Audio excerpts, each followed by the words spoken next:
For 10 years, the most powerful mafia boss in the world lived by one rule: trust no one and never eat what you didn't kill. He spent millions on tasters, high-tech sensors, and elite security to ensure his seat at the table was always safe. Then, a 7-year-old flower girl noticed a trembling hand and a whisper that every trained assassin in the room missed. What she saw would stop his fork mid-air and expose a betrayal that would set the underworld on fire. Mr. Kang had conquered every empire except the one inside his own circle. A legendary mafia boss with a reputation carved in iron, he sat across from a billionaire who smiled with too much teeth. Mr. Wills was the perfect partner, refined, wealthy, and currently hosting a dinner where the main course was laced with a slow-acting, undetectable toxin. Wills had planned every detail to seize Kang's empire, convinced that money could buy the perfect murder. But while the billionaire was watching his prey with predatory confidence, the real threat to his plan walked quietly through the five-star restaurant carrying a tray of roses and a lifetime of secrets. Winnie, a child of the shadows who grew up hearing what the world chose to ignore, noticed the one thing the elite guards missed: the Russian whisper of a hidden assassin and the slight flicker of guilt in Wills's eyes. Now she faces an impossible choice: stay invisible and survive, or touch the arm of a man who terrifies the world and risk everything to save him.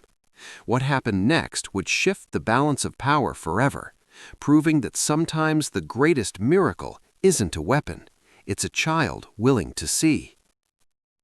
The heavy, gilded doors of L'Eclat swung shut with a finality that felt like the locking of a vault. Inside, the restaurant was a cathedral of excess: gold leaf molding, crystal chandeliers that wept light onto silk tablecloths, and the low, rhythmic hum of a cello. But at the corner table, the air was different. It was stagnant, heavy, and thick, like something had died behind the walls and the staff was too well paid to mention the smell. Mr. Wills smoothed the front of his ivory suit, his movements fluid and rehearsed. He was a man built on optics, his well-groomed exterior a masterclass in billionaire branding. He gestured toward the seat opposite him with a smile that didn't reach his eyes. "Please, Kang, a man of your stature shouldn't be kept waiting for his dinner." Mr. Kang sat, his presence anchored the room. He didn't move with the frantic energy of a man chasing money. He moved with the stillness of a man who owned time. His dark suit was a shadow against the white linen, a visual bruise on Wills's pristine setting. As he settled in, his eyes swept the room, not with curiosity, but with the cold, calculated precision of a radar. He noted the exits, the posture of the waiters, and the 3 specialist guards Wills had stationed near the kitchen. "You've gone to a lot of trouble for a simple merger, Wills," his voice a low grate. He didn't touch the silver-plated water goblet.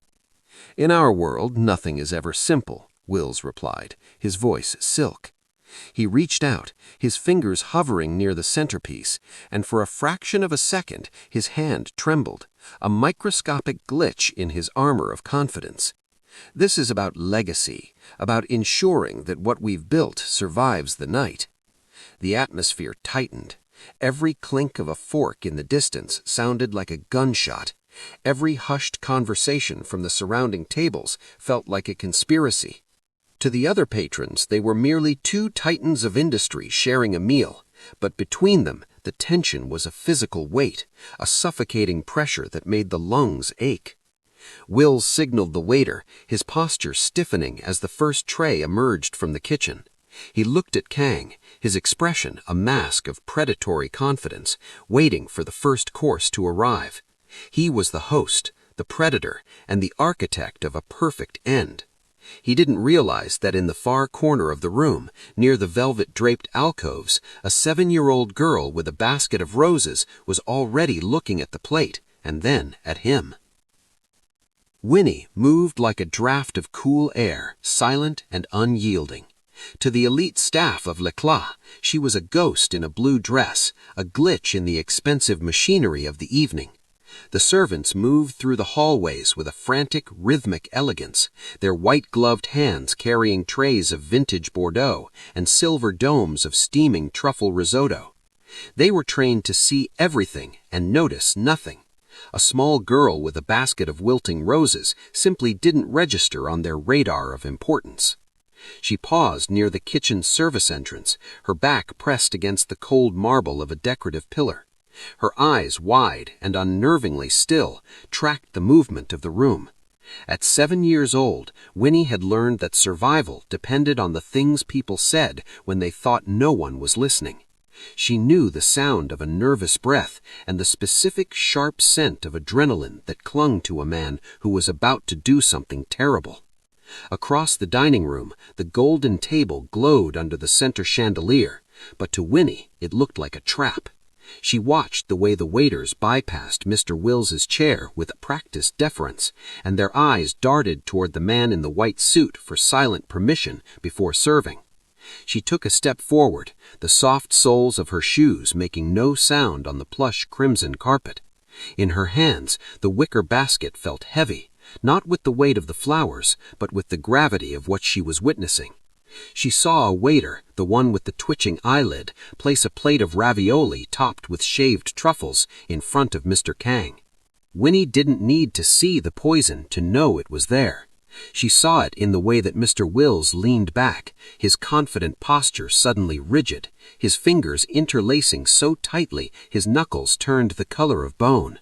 He was a man holding his breath, waiting for the world to change. She began to walk, weaving between the tables of laughing socialites and oblivious businessmen. None of them looked at her. To them she was just part of the scenery, a dash of harmless poverty in a room of staggering wealth. They didn't see the way her gaze remained locked on the Mafia Boss, or the way her small hand reached out to steady her trembling basket. She was a nobody stepping into the path of giants, moving toward a man whose name was spoken in whispers, carrying a warning that was about to shatter the golden silence of the room. The golden table was a fortress, protected by a perimeter of men with dead eyes and stern faces. As Winnie approached, the air grew colder, vibrating with the silent frequency of impending violence. To the specialist security guards, she was a smudge of insignificance, a peasant girl who had wandered too far into the kingdom of kings. One of Wills's men, a mountain of a man with a jagged scar cutting through his eyebrow, stepped into her path. He didn't speak, he simply loomed, his shadow swallowing her whole. His hand, massive and calloused, reached out to intercept her shoulder, his expression a wall of professional indifference. To him, she was a nuisance to be discarded before the real work began. Winnie didn't flinch. She had spent her life navigating the narrow alleys where the most dangerous men slept, and she knew that power often mistook silence for submission. She didn't try to dodge him. Instead, she looked up, her gaze steady and serious, meeting the guard's eyes with a haunting clarity that made his hand hesitate for a fraction of a heartbeat. It was the look of someone who knew a secret he wasn't supposed to have. "Flowers for the gentleman," she whispered, her voice a soft bell in the heavy silence. Before the guard could recover his grip, Winnie slipped past him with the fluid grace of a shadow. She moved toward the table where the silver fork was descending, the tines mere inches from the laced ravioli. Wills's eyes widened, his frozen smile cracking as the girl breached the inner sanctum of his master plan. He opened his mouth to bark an order, to have her dragged away, but his tongue felt like lead. She reached the table just as the fork touched the sauce. Winnie didn't scream, and she didn't cause a scene. She simply reached out and placed a small, trembling hand on Mr. Kang's white-sleeved arm. The contact was electric. In a room where everyone feared to touch him, the gentle, sincere pressure of a child's hand was more jarring than a gunshot. The Mafia Boss froze. His fork stopped mid-air, a single drop of butter sauce glistening on the edge of the silver. He turned his head, his cold, predatory eyes meeting Winnie's. For the first time in decades, the man who terrified the world looked into the face of someone who wasn't afraid of him, but afraid for him. The billionaire watched, his terror overtaking his wonder.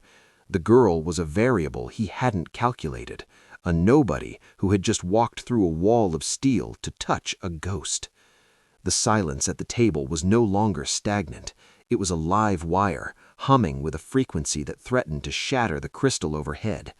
Mr. Kang looked down at the small hand resting on his sleeve, then up at Winnie. His eyes were like polished flint, searching for the trick, the weapon, or the lie. But all he found was the innocence and courage of a child who saw the world for what it truly was. Wills leaned forward, his face pale, his predatory confidence replaced by a twitching desperation. "Someone get this brat out of here," he hissed, his voice a jagged whisper. "Kang, my apologies. The security in this place is slipping. Let's get back to the meal before it gets cold." But Kang didn't pull away. He felt the specific rhythmic pressure of Winnie's fingers on his arm, 3 short taps, followed by a long, steady squeeze. It was the personal sign of the docks, a silent code used by lookouts to signal a structural collapse or a poisoned well. It was a language of survival that a billionaire in a white suit would never understand. Winnie leaned in, as if offering a rose from her basket. Her hair brushed against Kang's shoulder, creating a momentary veil that hid her lips from Wills's frantic gaze. "The white suit smells like the Russian whisper in the shadows. The plate is a grave. Don't swallow the lie." She pulled back slowly, her expression remaining calm and simply dressed in its sincerity. To Wills, it looked like a child begging for a coin. To Kang, it was a revelation that rearranged the whole room.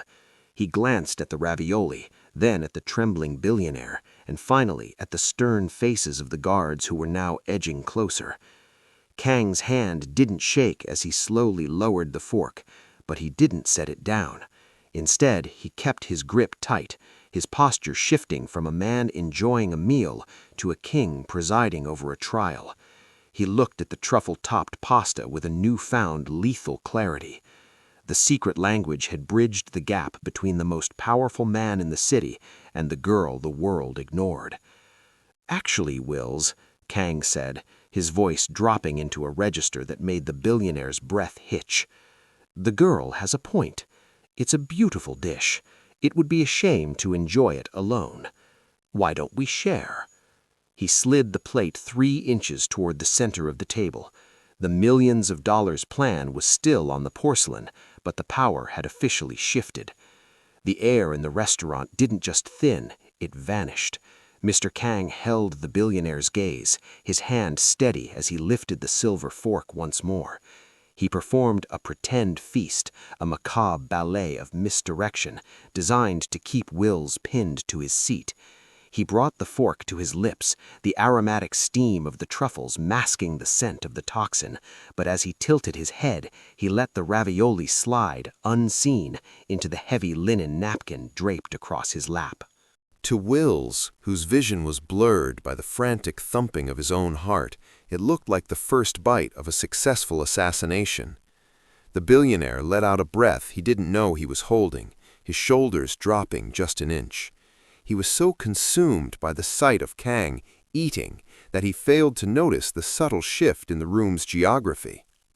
Kang's own men, who had been statues of professional silence near the entrance, began to move. They didn't run, they drifted like smoke, cutting off the angles of the specialist guards in the shadows. A subtle nod from Kang, masked by the motion of him dabbing his mouth with the napkin, was the only command they needed.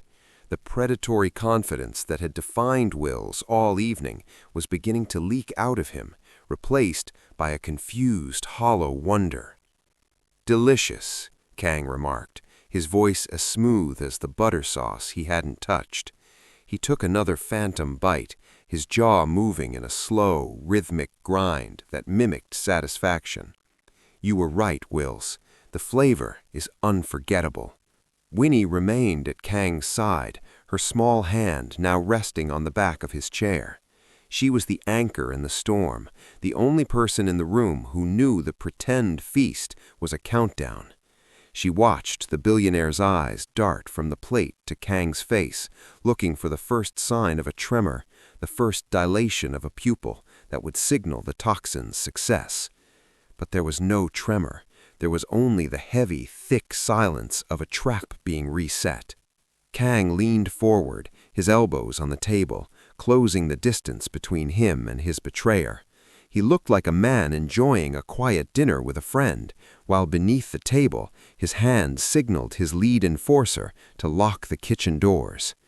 The Russian whisper in the hallway had gone silent. The specialists were being neutralized in the dark, and the billionaire was left alone at the golden table, watching a dead man eat. The mask of the perfect partner was about to shatter, and as Kang picked up his wineglass to toast his host, the cold realization began to dawn on Wills. The meal wasn't the end of a life, it was the beginning of a reckoning. The ticking of the grandfather clock in the foyer seemed to grow deafening, counting down the seconds of a life that was supposed to be over. Mr. Wills leaned in, his eyes wide and frantic, searching for the first sign of a spasm or a choked breath. But Mr. Kang sat perfectly still, his complexion healthy, his gaze as sharp and piercing as a winter frost. Then the mask fell. It started with a twitch in Will's jaw. He looked at the plate, then at the girl standing like a silent sentinel by Kang's shoulder. He saw the way she watched him, not with the fear of a child, but with the pity of a judge. The realization hit him with the force of a physical blow. The millions of dollars he had poured into this perfect, invisible murder had been dismantled by a few whispered words and a basket of roses. You aren't," stammered Wills, his voice cracking, the silkiness replaced by a raw, jagged terror. "You aren't what, Wills? Dying?" Kang's voice was a low, terrifying rumble. He reached into his lap and produced the heavy linen napkin, unfolding it to reveal the cold, untouched ravioli hidden within the folds. He dropped the napkin onto the center of the table with a wet thud. A man of your intelligence should know that a miracle doesn't cost $1 million. Sometimes it just costs a little attention. The terror overtook his wonder. He scrambled to stand, his chair screeching against the marble floor like a dying animal, but he found he had nowhere to go. Behind him, the specialists he had hired were gone, replaced by the dark, silent silhouettes of Kang's personal guard. The restaurant, once a cathedral of luxury, had become a tomb. Wills looked at Winnie, his face contorted in a mask of loathing and disbelief. "A brat," he hissed, his breath coming in shallow, panicked gasps. "A filthy little flower girl ruined everything." "She didn't ruin it, Wills," Kang said, rising slowly to his full, imposing height. He placed a protective hand on Winnie's head, a gesture of shocking tenderness from a man known for his cruelty. "She saved it, and she exposed a truth your money couldn't buy, that you are a small man who hides behind large shadows." The billionaire's knees buckled. The predatory confidence was gone, leaving behind only a hollow shell of a man who realized too late that he had invited a predator to dinner and been outsmarted by a ghost. The golden light of the chandeliers seemed to dim, focusing entirely on the small, quiet figure in the blue dress. As his men dragged the hollowed-out remains of Mr. Wills into the darkness of the foyer, Mr. Kang did not look at his captured enemy. He did not look at the plate of poison or the empire he had just secured. His entire world had narrowed down to the girl with the wicker basket. Metaphorically, the titan of the underworld fell to his knees. He, a man who had built a throne of iron and silence, realized that his millions had bought him nothing but a seat at a funeral. He had paid for the best censers, the sharpest blades, and the most loyal shadows, yet he was seconds away from a cold grave. The miracle he had survived to see wasn't a tactical maneuver or a high-tech shield. It was a child who saw a trembling hand and chose to care. He looked at Winnie, his gaze softening into something unrecognizable to his associates. For the first time, he saw the frayed edges of her sleeves and the way she stood, tired but resolute. She wasn't a specialist. She wasn't an assassin. She was simply a human being willing to see what the powerful were too arrogant to notice. "Why?" Kang asked, his voice losing its serrated edge. "I am a man of blood. You could have stayed in the shadows. You could have let the poison do its work." Winnie looked at the heavy gold ring on his finger, then up at his eyes. "The world is loud enough," she said softly. "I didn't want to hear another soul go quiet." A profound silence settled between them, a debt of honor that no amount of currency could ever settle. Kang reached into his pocket, but he didn't pull out cash. Winnie, this is He the pulled crest of out my a house. small silver Thank you, lapel Mr. pin, Kang. a crest Is of the his courage of a house nobody who that saves a soul. granted the wearer passage through any door in the city. He didn't give it to her as a reward. He gave it to her as a vow. "You sought to save a man you didn't know," whispered Kang, bowing his head slightly in a gesture of genuine reverence. "From this night on, the shadows you live in will be guarded by me. You are the miracle I didn't pay for, Winnie, and I am a man who always settles his debts." As she walked away, her basket a little lighter and the restaurant finally breathing again, Kang watched her go. He realized then that true power wasn't found in the ability to take a life, but in the courage of a nobody who chose to save one. The underworld had shifted, not because of a war, but because a flower girl decided to speak. Hey family, thank you for the constant love and support on this channel. Every like, share, comment, and subscription truly means everything to me and helps this community keep growing. If you're enjoying these stories, please like this video, share it with your friends, and subscribe so you don't miss what's coming next. Also, drop your name and where you're watching from in the comments. I'll be giving personal shout-outs and thanking you directly in my next post. 2 fingers crossed, fire emoji. I appreciate every single one of you.